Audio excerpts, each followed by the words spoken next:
دنیا کی معاش، دنیا کی جو رونق ہے، دنیا کی جتنی بھی کمائی ہے، یہ ایک دن ختم ہو جانے والی ہے۔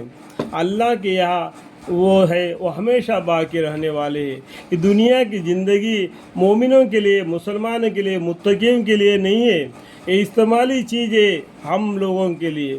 یہ دنیا کی معاش کفار کے لیے، دیکھو کفار کے لیے، کافر لوگ، مشرک لوگوں کے لیے آراست کر دی گئی ہے، اور وہ مسلمانوں کے ساتھ تمسک کرتے ہیں۔ اعلان کے مسلمان جو کفر و شرک سے بچتے ہیں، قیامت کے دن ان کافروں سے اوزون میں بلند ہوں گے، درجوں میں بلند ہوں گے، کافروں سے درجوں میں بلند ہوں گے۔ اللہ تعالیٰ حشر کے میدان میں نیک اعمال کی تولے گا، اور جس کا نام اعمال نیک بھاری ہو جائیں گے وہ جنتی ہو جائے گا، جو ہلکے ہو جائیں گے وہ جہنمی ہو جائے گا۔ وہاں پر ان کے درجے بلند ہو جائیں گے۔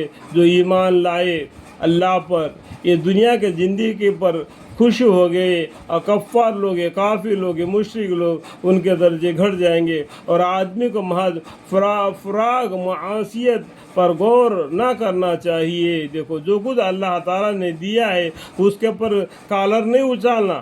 اللہ کے پاس میں بہت سے غنیمت کے مال ہے، تھوڑا سا تم کو دے دیا ہے، یہ بھی آزمانے کے لیے، کل اس کا حساب تم کو دینا پڑے گا۔ یہ مال کہاں کمایا اور کہاں خرچہ کیا، سمجھ میں آئے گا؟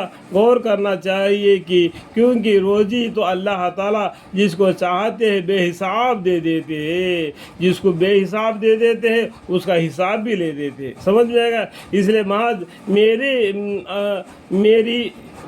میرا ہونا کوئی فخر کی چیز نہیں ہے، یہ میرا کرنا، میرا کر کے کہہ دینا کوئی فخر کی چیز نہیں ہے۔ یہ تیرا کچھ بھی نہیں ہے، تیرے جو دہنے ہاتھ میں آتے ہیں، جو تیرا بائیں ہاتھ میں آتے ہیں، وہی تیرا ہے۔ یہ دنیا کی زندگی ہے، دنیا کے سامان اور تمہارا کرتا پینٹ سب کچھ یہی چھوڑ جائے گا، اور تم کو خالی ہاتھ آیا تھا اور خالی ہاتھ نکل چلے جائے گا، کچھ بھی نہیں ملے گا۔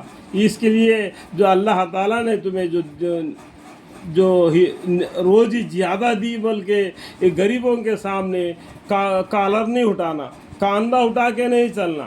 تمہارے پاس اتنا طاقت نہیں کہ تمہارے بدن کو تان کر لمبا کر سکو پہاڑوں کے برابر، اور تمہارے پاس اتنا طاقت نہیں کہ تم زمین کو اپنے پیروں سے پھاڑ سکو۔ تمہیں کمزور اور کچا دل کا پیدا کر دیا گیا ہے، اس بات کو جانو، اور انسان بن کر زندگی کو بسر کرو، اور اچھے انسان بنو، اچھا مسلمان بنو، مومن بنو، متقی بنو، پرہیزگاری بنو، اللہ کی خوشنودی حاصل کرو، اللہ کی جنت کی طلب کرو۔ اللہ تعالیٰ ہمیں اور آپ کو ان باتوں کو سمجھنے کی اور اعمال کی توفیق عطا فرمائے، آمین۔